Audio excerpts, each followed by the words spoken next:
commissioned by the Union of Soviet Societies of Friendship and Cultural Ties with Foreign Countries.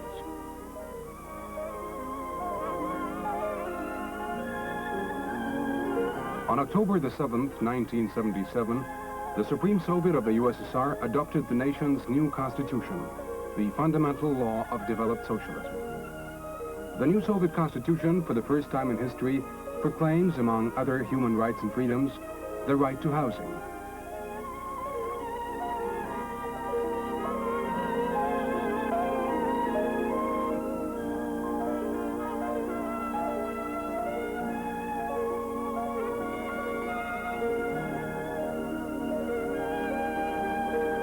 The right to housing.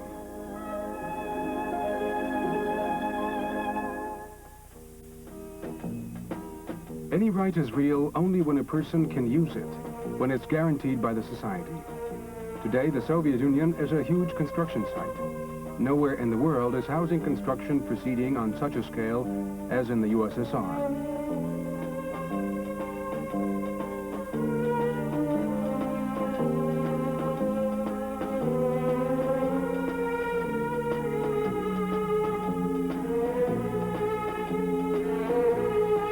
New neighborhoods are rising, traditional centers change. A powerful building industry has been created.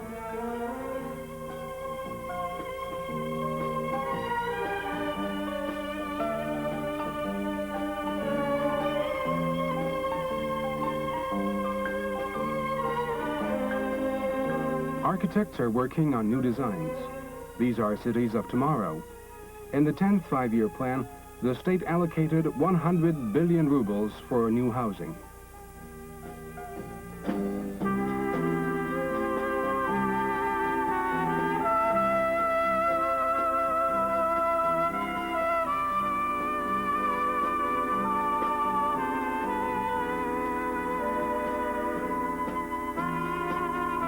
This is northern Chertanovo, a new neighborhood in Moscow where 20,000 people will live in spacious, comfortable apartments with plenty of greenery and bodies of water.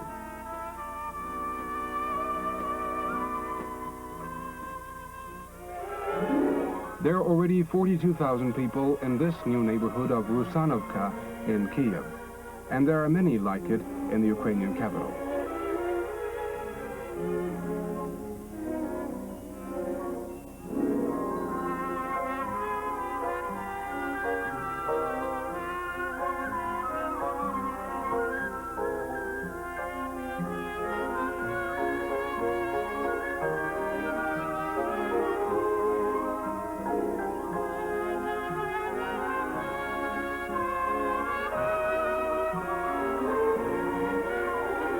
In the last 20 years, 232 million Soviet people have moved into new homes and improved their housing conditions.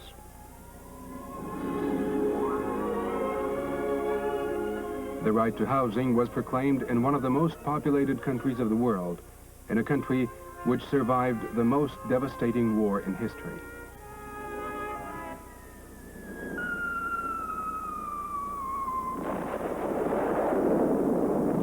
"70,000 villages were destroyed in our country during the Second World War. 1,700 cities lay in ruins like Khreshchatyk, Kiev's main street."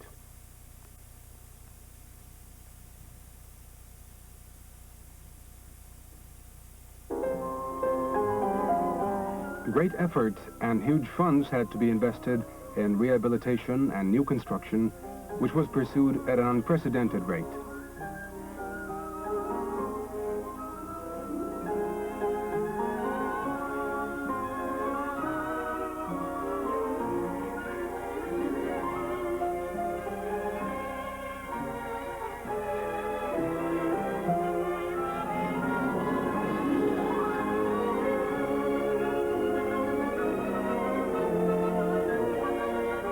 How is the right of our country's citizens to housing implemented in practice? Let's take as an example the automatic machine tool plant in Kiev, one out of many factories in that city. The Factory Trade Union Committee is distributing apartments in a new house built by the factory. The chairman of the Housing Committee announces the results of a thorough checking and selection of candidates. Not all applicants can receive apartments in the new house. A queue is set up. Preference is given to war invalids, veterans of the factory, and large families. Strict order is maintained.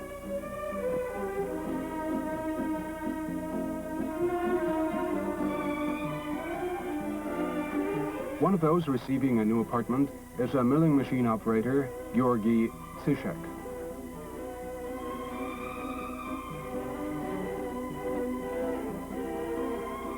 Whoever finances housing construction, the city or factory, there's only one owner, the local Soviet of People's Deputies. It checks the correctness of the decision and issues a document confirming the right to occupy the new apartment. This uniform government system assures fair distribution of housing, as specifically stipulated in the new constitution.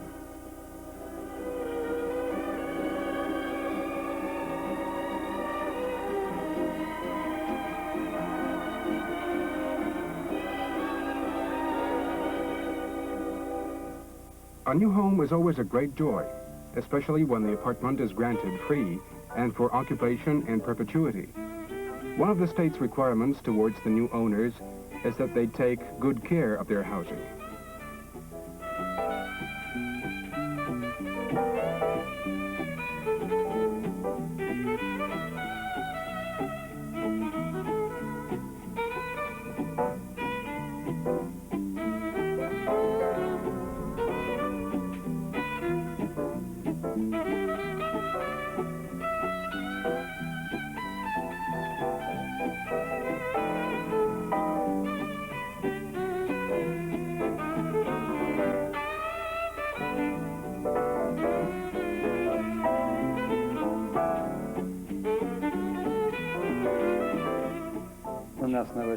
We're having a housewarming party, expecting guests. How nice. Congratulations. How do you like your new apartment?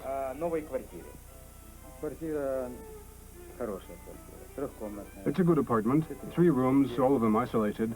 The house is in a good neighborhood, not far from work. There are all kinds of municipal transport, and shops are nearby. How much rent do you pay? 21 rubles. What proportion is that of your family budget? About 5%.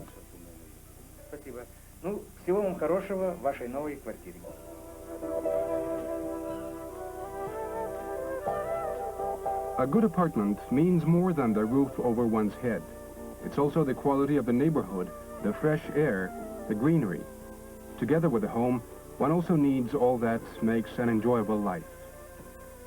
In response to this requirement, a whole complex goes up in each neighborhood, not only shops, but public utilities, hospitals and polyclinics, movie houses and clubs, sports facilities, schools, and other children's establishments. In all of this, one sees the effort to have residential neighborhoods meet all basic requirements.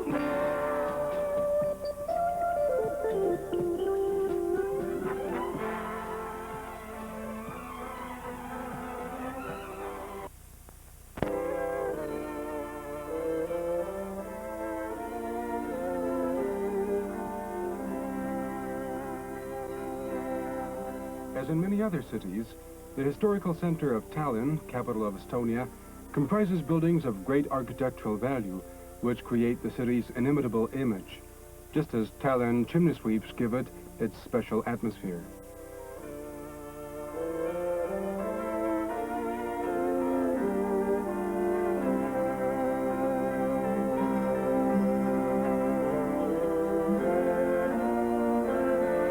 To tell the truth, living in old buildings is not always comfortable. So the builders, while carefully retaining the outward appearance of streets, reconstruct houses from the inside to build comfortable apartments. And the chimney sweeps remain more for local color.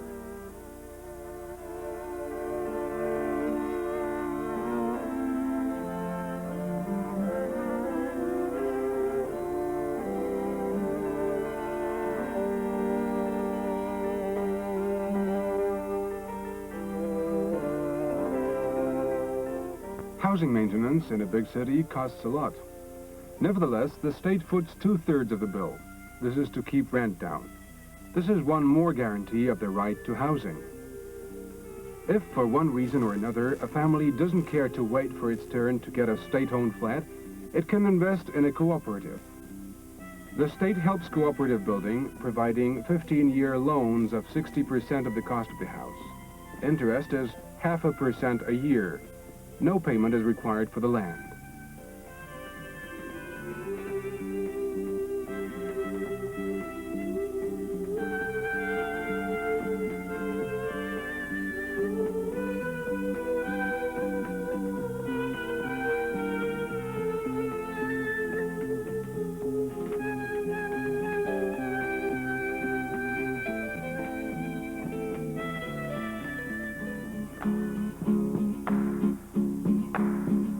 But a house needn't necessarily be either state or cooperative. It can also be the private property of its owner, like this one, occupied by the Hansen family.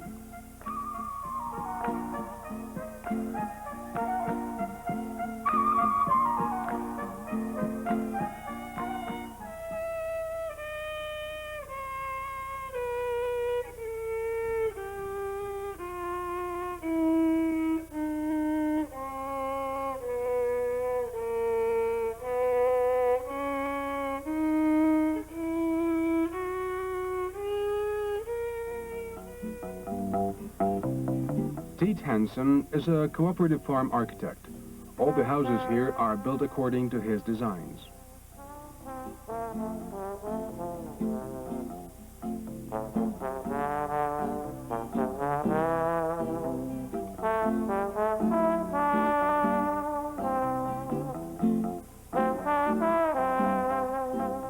The Edward Vilde Collective Farm lies in the center of Estonia. It's one of many farms in our country. Its main distinction is probably its lakes with trout.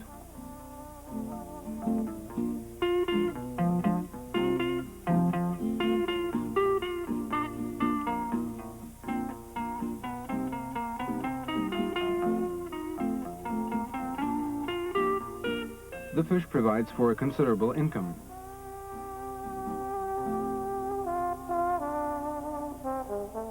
Not long ago, the farm began to breed blue foxes. It takes one person to look after them. High labor productivity means high incomes, and of course, new houses.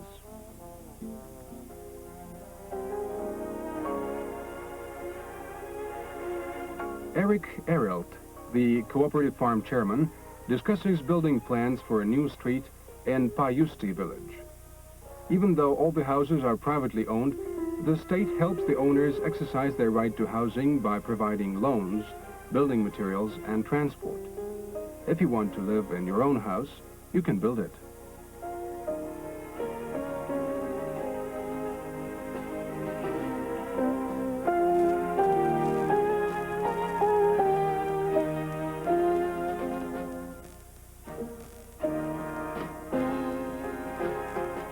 There's a building committee at the farm. In addition to the chairman and architect, it includes the cooperative farm joiner, Evald Renal. He built this house with his own hands.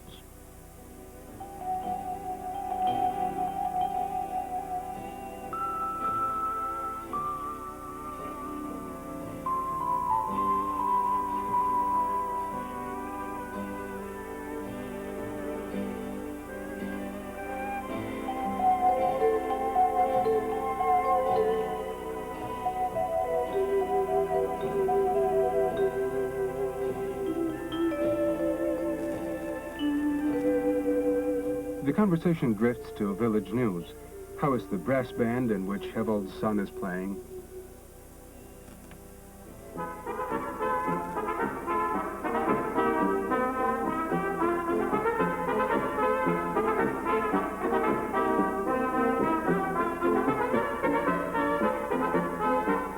What are their daughter's achievements in the equestrian school?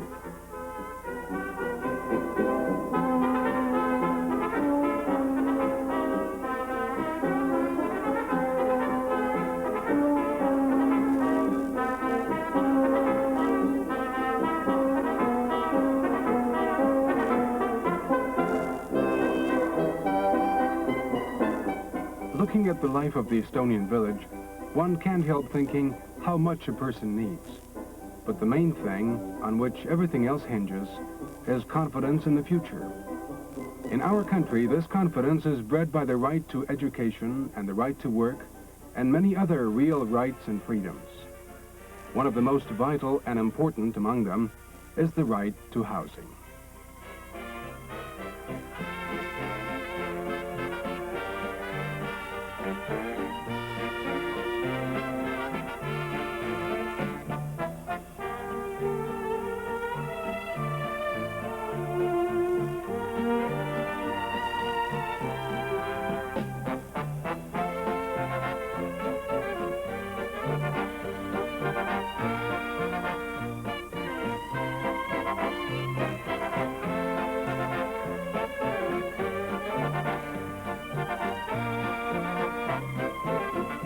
Script, Kim Bakshi. Direction and photography, Fyodor Klimenko.